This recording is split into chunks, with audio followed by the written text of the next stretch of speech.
बुधवारी मला वाटतं 13 तारखेला आले होते रात्री 8 वाजता पत्र घेऊन. त्यांनी उपोषण सोडायची विनंती करत होते. म्हणजे मी 7 मुद्दे मांडलेले आहेत आणि त्या अधिकारी सविता हिले आणि राज बिल्डर आणि ललितच्या अनधिकृत बांधकाम आहे त्या पत्रामध्ये त्याचा काहीच उल्लेख नव्हता. काहीच उल्लेख नव्हता. फक्त सहाय्यक आयुक्त त्यांची आम्ही चौकशी करू, खाजगी विकासक याच्याकडनं आम्ही स्पष्टीकरण मागू असा होता. पण माझ्या तक्रार पत्रात आणि उपोषणाच्या पत्रात याचा स्पष्ट उल्लेख आहे सविता हिले राज बिल्डरचा. तर त्यांना मला म्हटलं की नावं टाकून द्या आणि टाइम पिरियड द्या, कधी तुम्ही चौकशी करणार, कोणामार्फत करणार हे मला लिहून द्या, तर मी उपोषण सोडतो. नाही ते तसं करता येत नाही, चौकशी नियमाप्रमाणे होईल. म्हटलं नियमाप्रमाणे होईल ना तर टाइम पिरियड द्या मला, किती दिवसात करणार आहे, 2 दिवसात, 8 दिवसात, महिनाभरात. कारण सविता हिले आता 4 महिने रिटायर होणार आहे आणि एकदा रिटायर झाले की ते मग त्यांना काय हे नाही, निघून गेल्या. आणि ह्या प्रकरणात हेमा मुंबरकर पण होत्या. हेमा मुंबरकर तर नोव्हेंबर मध्ये रिटायर झाल्या, त्या पण निघून गेल्या. मग कारवाई कोणावर होणार? आणि ज्या बिल्डरने जे संगमत करून जी घरं नागरिकांची पाडली, नागरिकांना ते दादागिरी केली, दमदाटी केली, प्रशासनाचा गैरव्यवहार केला, त्यासाठी कारवाई कोणावर होणार? ते त्यांच्याकडे मी मागणी केली तर अजूनपर्यंत त्यांनी माझ्या कुठलाही संपर्क साधलेला नाही. आज माझा 6वा दिवस आहे. काल मी त्याच्या निषेधार्थ प्रवेशद्वाराजवळ मुख्यालयाच्या म्हणजे केडिंगच्या मी मुंडनही केलं तरी प्रशासन अजूनही कोमात आहे. आयुक्त त्याच्यावर काही भूमिका जाहीर करत नाही.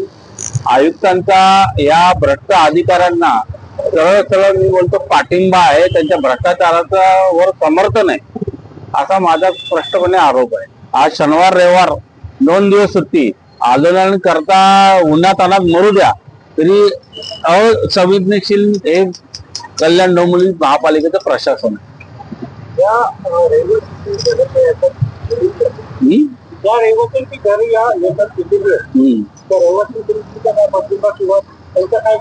तर रहिवाशांचं असं झालंय, दोन्ही बाजूने बुक्क्याचा मार त्यांना. एकतर घरं पाडलेली गेलेली आहेत.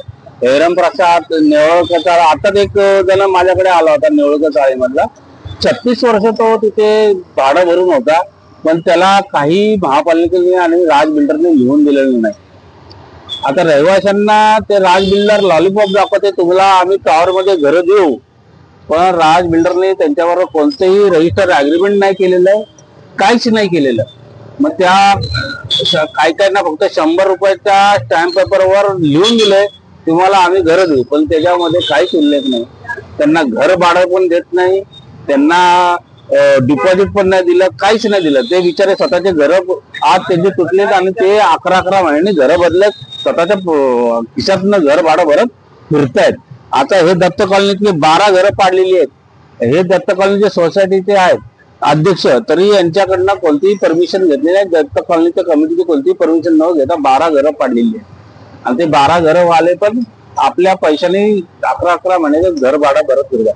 आणि त्यांना आता दबाव आहे की राज बिल्डरच्या विरुद्ध, सविता हिलेच्या विरुद्ध आम्ही जर आवाज उठवला तर आम्हाला मिळणारी घरं मिळणार नाहीत असं त्यांना कुठेतरी आशा आहे. पण आता 4 वर्ष झाली त्यांचे घरे पडून पण तरी राज बिल्डरने त्यांना घरं दिलेली नाहीये. यापुढे पण घरं देईल ही शक्यता म्हणजे नाहीच आहे.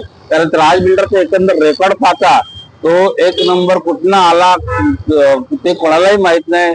त्याचं काय म्हणजे कधी कुठले प्रोजेक्ट केले, काय केले, काहीच माहित नाही. प्रशासन जागा होईल, मला काय वाटतं? प्रशासन जागा झालं तर त्याला कान पकडून आम्ही जागा करू, थोबाडीत मारून जागा करू. आता जे मी लोकशाही मार्गाने आंदोलन करत आहे, आमची शिवसेना कधी असं उपोषण करत नाही, धरणं धरून बसत नाही.